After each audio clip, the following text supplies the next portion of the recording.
had said half an hour, and that's the only thing they knew in their minds, is you said half an hour and you'd be done, and it's half an hour and you're not done.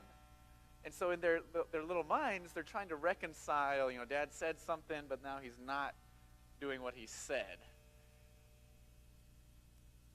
As adults, what does it mean to be a person of your word? To be a person that keeps your promise? If you pay rent is due, the 5th of the month generally? Do you pay your rent on time? Yeah, I pay my rent on time. Well, there was one month this last year where my rent was paid on the 7th. Did you break your word?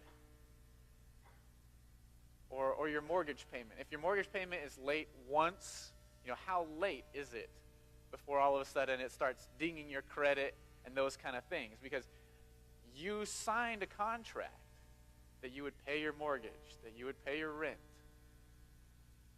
Our wedding vows. We promise to love our spouse in sickness and in health, for better or worse, till we die. But anybody that's married has at some point done something unloving to their spouse. Have you broken your vows? Or is that just a small error on your part? It's not a big enough thing to be considered breaking your vows. But are we still keeping it? And so that's kind of what we're talking about today, because what it says in Matthew chapter 5 fits directly with Joshua chapter 10. In Matthew 5, Jesus says, "Do not take an oath at all, either by heaven, for this is God's throne, or by the earth, for it's his footstool, or by Jerusalem, for it is the city of the great king. And do not take an oath by your head, for you cannot make one hair white or black. Let what you say simply be yes or no. Anything more than this comes from the devil, comes from evil." It's really black and white here. Jesus says, say yes or no. Don't be a person that says, "I'll do it, I promise, guarantee it, I swear, I'll sign a contract." None of that should even be required. I was talking with Pat, I think, last week about deals that he used to make with people. It was your word. You said you would be there. You shook your hands, and that was it. I talked with John Kreiner, and he said he used to make $10,000, $20,000 deals with a handshake. He'd just go down to the bank, and this is how much I need for it. All right, sounds good. I'll have it ready for you. That world doesn't exist for me at all. For me, it's a stack of 10, 15 papers to sign and this, that, and the other, and have to show your Social Security and birth certificate and blood type and all this kind of stuff, because people's word is not trustworthy. And last week, Joshua and the Israelites made a vow. They made a promise to a group of people known as the Gibeonites. The Israelites were not supposed to make this vow, but the Gibeonites tricked them. They deceived them. They said, "We're from a long ways away. Make a peace treaty with us." And Israelites said, "Okay, we'll do that. You're from a long ways away, so we'll make that treaty with you." Comes out, they're just around the corner. Now, the true test of a vow or a promise is, what are you going to do when that vow becomes tested? When you have to actually put forth some effort to keep that vow, to keep that promise. Because it's really easy if I have to promise somebody to do something that will never happen, or most likely will never happen. I've talked with my cousins, and they said, if something happens to both of us, will you guys be the ones to make sure that our kids are taken care of? Yes, I'll do that. Hopefully I'll never have to think about that again. It'll be an easy promise to keep if that's the case.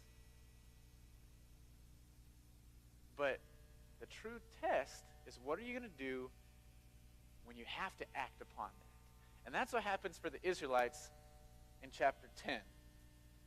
So go ahead and turn to Joshua chapter 10. peace treaty with the Israelites, or the Israelites made it with the Gibeonites. They said, we were supposed to destroy you because you're in this land, our promised land. God told us to destroy you, but we made this treaty, so we won't. We will let you go free, but you'll be our servants. So the Gibeonites go home, and then chapter 10 comes. As soon as Adonai-Zedek, king of Jerusalem, heard how Joshua had captured Ai and devoted it to destruction, and doing to Ai and its king as he had done to Jericho and its king, and how the inhabitants of Gibeon had made peace with Israel and were among them, he feared greatly, because Gibeon was a great city, like one of the royal cities, and because it was greater than Ai, and all of its men were warriors. Pause right there. I could have mentioned that last week. This is Gibeon, they are known as mighty warriors. And they said, let's go sign a peace treaty because we can't stand up to it. And so this other king goes, well, if Gibeon is mighty warriors, and they're making a peace treaty, something's up. Verse 3, so Adonai-Zedek, king of Jerusalem, sent to Hoham, king of Hebron, to Piram, king of Jarmuth, to Jophah, king of Lachish, and to Debir, king of Eglon, saying, come up to me and help me. Let us strike Gibeon, for it has made peace with Joshua and with the people of Israel. This Amorite king, he's upset at Gibeon because they betrayed him, right? They didn't go to war. They made a peace treaty with them. And so this king says, all right, well, if Gibeon's going to turn tail and join them, let's go wipe them out. And so he gets these other kings, so let's go make war against Gibeon. What's Gibeon to do now? All of a sudden you have 5 kings, 5 countries against the one. And they call upon Joshua. Verse 6, and the men of Gibeon sent to Joshua at the camp of Gilgal, saying, do not relax your hand from your servants. Come up to us quickly and save us and help us. For all the kings of the Amorites who dwell in the hill country are gathered against us. So Joshua makes this treaty, and he finds out really quickly whether or not he's going to keep this or not. Now put yourself in Joshua's place, okay? You just made a peace treaty with somebody that you shouldn't have. And now those people are being destroyed. I think it'd be really easy if you were Joshua to say, well, our peace treaty was between me and you. I won't destroy you. But if somebody else comes and destroys you, oh, my embarrassing problem is gone. I wasn't supposed to make that peace treaty, and then you get wiped out, and then we can just forget my little oops along the way. And this is where his vow gets tested. This is where his promise gets tested. Is he going to be a man who upholds his promise, his vow, or is he going to be a man that breaks it? And this is in the balance. And we find in verse 7 that he keeps his promise.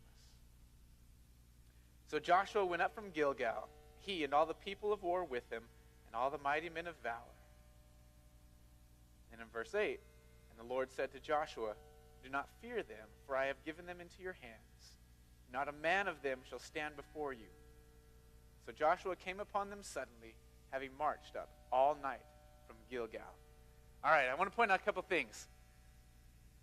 Which came first? Joshua and the Israelites marching, or God telling them that they'd win the battle? Which one? The came first. Joshua had to step out on faith. He didn't know how this was going to turn out. It might have been like when they marched into Ai, and maybe God wouldn't go with them. They weren't supposed to make this peace treaty. Maybe God's not going to go with us. He steps out on faith. He honors God. He's a man who is committed to God. And then, after he is marched, then God comes and says, you will be victorious. Now, the next thing to point out, how long did they march? All night. Joshua came upon them suddenly, having marched all night from Gilgal. Okay. If you were to go to Israel today, the Israelites were close to the Jordan River. They marched to Gilgal. Took them all night to march there. Here's a little trivia for you. Do you know where the lowest elevation is in the world? It's the Dead Sea. The Jordan River flows into the Dead Sea. Do you know why they call the Dead Sea? There's so much salt in it that it's hard for anything to stay alive. And so it's called the Dead Sea. There's so much salt in it because nothing flows out of it. Water flows downhill. If the Dead Sea is the lowest place on earth that you could actually get to by walking or driving or getting there. I mean, you can go to a trench in the ocean, but you really can't get there. Okay, this is where we realistically can go. Water flows downhill. This is the lowest place on earth. Water goes into the Dead Sea, and it doesn't flow out anywhere else. And so it evaporates and leaves the salt. The Israelites, where they begin their march, is about 1,300 feet below sea level. Where they finish is about 2,700 feet above sea level. So to put that in perspective, a mile is just over 5,000 feet. And so in one night, marching all night long, the Israelites went up 4,000 feet in elevation. So for Joshua and the Israelites to keep their commitment, it cost them greatly. It wasn't just like, oh yeah, sure, I'll throw a rock your way and we'll win the battle. They marched all night with everybody. All the army went, not just a few of them. They marched all night, and they marched pretty close to a mile uphill. This wasn't just an easy jaunt. They march all night, and they come upon them suddenly. To be people that keep our commitments, it's going to cost us. To be a person that keeps your commitment at work. The word work means work. It means it's hard. It means you have to put forth effort, sweat, time, energy. That's why they call it work and not play. I'm going into play today. Got to be there at 8 o'clock or later if I want to sleep in late. That's not how work goes. Work requires commitment. You show up at 8 o'clock. You don't leave early. You do the things you're supposed to. If you don't do those things, you get fired. It's not playtime. It's work time. To keep their commitment, they have to work. All night they have to work. Uphill they have to work. And then they have to go into battle the next day and work. And it's going to be a long day. Verse 8, and the Lord said to Joshua, do not fear them, for I have given them into your hands, and not a man shall stand before you. So Joshua came upon them suddenly, having marched up all night from Gilgal. And the Lord threw them into a panic before Israel, who struck them with a great blow at Gibeon, and chased them by the way of the ascent of Beth-horon, and struck them as far as Azekah and Makkedah. And as they fled before Israel, this is where we start getting into some of the crazy wild stuff. While they were going down the ascent, the Lord threw down large hailstones from heaven on them, as far as Azekah, and they died. And they were more who died because of the hailstones than the sons of Israel killed with the sword.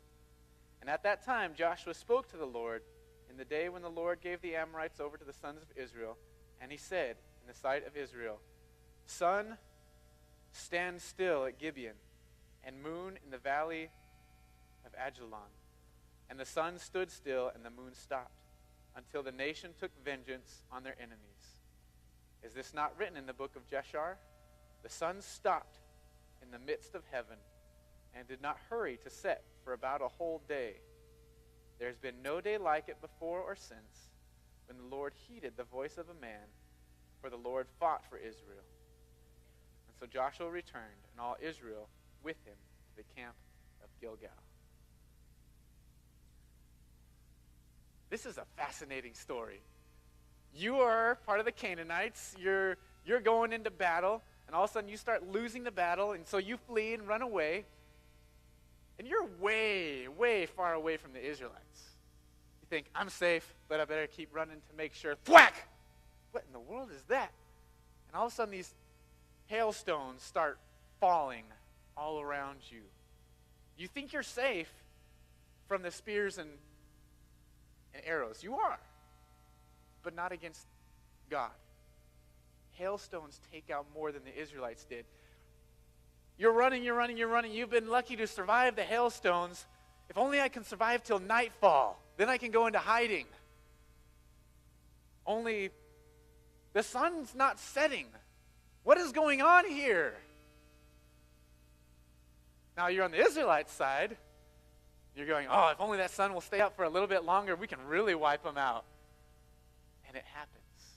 God makes the sun stop moving. Hi, Zoe. God makes the sun stop moving for the Israelites. And they win the battle. The day is over. You've won the battle. You settle down. You relax. And you can say, well, that was a good day's work. Because you got 2 days' work done in one day. God fights the battle because the Israelites have chosen to stand for God. They have chosen to be people of God and keep their commitments. Now for us, are we going to be people of our word? People that keep our commitments? Because all of us have made them. Maybe it's at work. Maybe it's at school. You know, if you're in school, that's your work right now. You've made commitments. We've made commitments to our spouses. We've made commitments to this church. How are you doing with those commitments? And the best way to find out how you're doing, how much time are you spending, or how much money is it costing you? Those are like the two most important things to us as people. Our money and our time. How much time do you guys spend on your homework? Is it enough time? Let's check the grades and find out.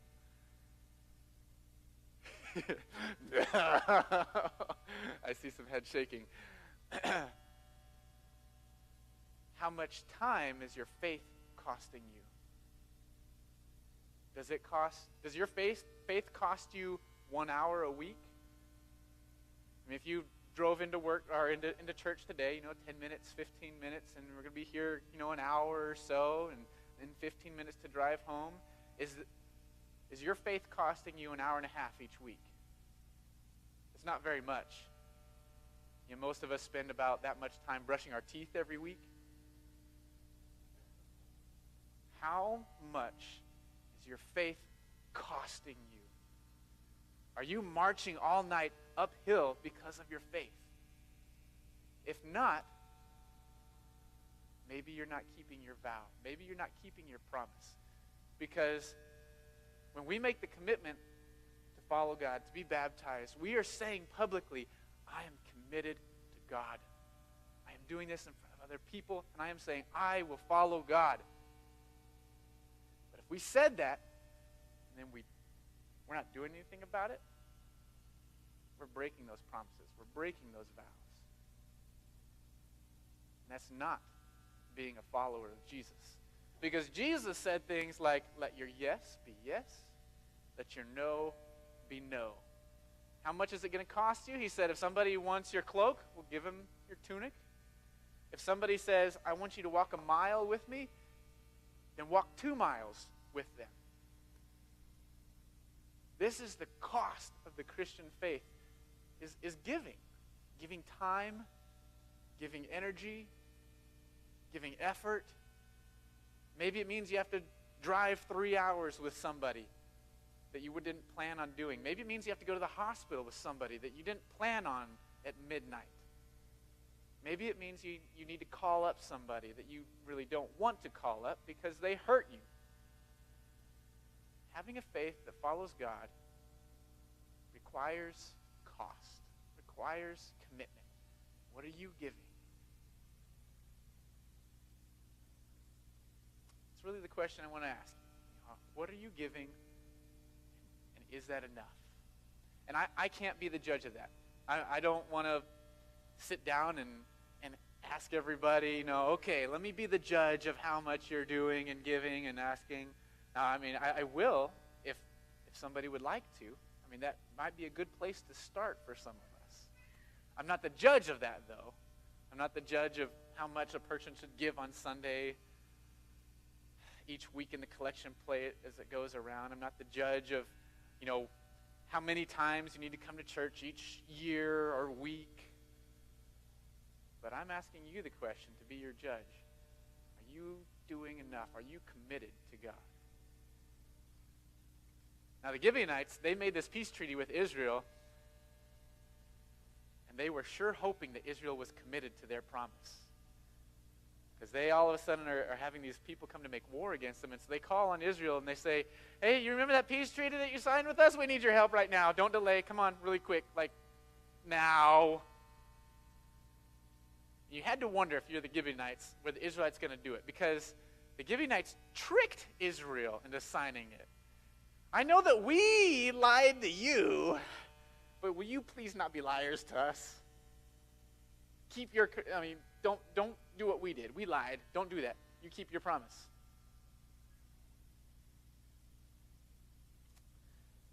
At the end of the chapter, Israel is victorious. They capture the kings. They have trapped them in this cave, and they bring them all out. They bring out the 5 kings, and Joshua tells his people, he says, put your feet on their necks. And this is what they did in the old times. You'd get the old king, and you bring him out, put your foot on them. You're saying, your head is under my foot. I have won the victory. And so Joshua calls them out, and he says, do this. And in front of all of Israel, he says, this is what God does to his enemies. He will put them below you. And they kill them. God will do that to his enemies. Some 2,000 years later, Jesus Christ died on the cross. And that moment was not a moment of loss. It wasn't a moment of the enemy winning the day and saying, Jesus is dead. That moment, when Jesus died, when he was buried, when he rose, was him putting his foot on death and ending death. Because when he rose, he destroyed death for all of us. For anybody that chooses to keep their commitments to God, death is no longer a worry. Death is not something we have to fear.